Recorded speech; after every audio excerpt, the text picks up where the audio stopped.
আসসালামু আলাইকুম।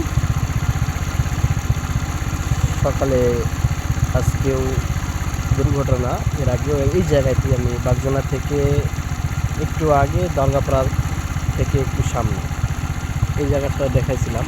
আজকেও ওই জায়গাতেই দুর্ঘটনা। বুঝতে পারছেন, ফোনটা একটু ধরাবো, দেখো ধরায় না।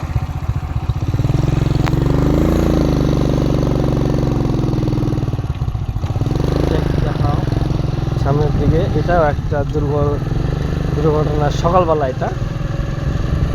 আর ওটা হলো গতকাল রাত্রের ঘটনা। এর আগে এই যে মাটিটা দেখাও, এই মাটির এখানে দুর্ঘটনা ঘটছিল, এখানে ঘটছিল, একই জায়গায় বারবার দুর্ঘটনাটা হয়। তো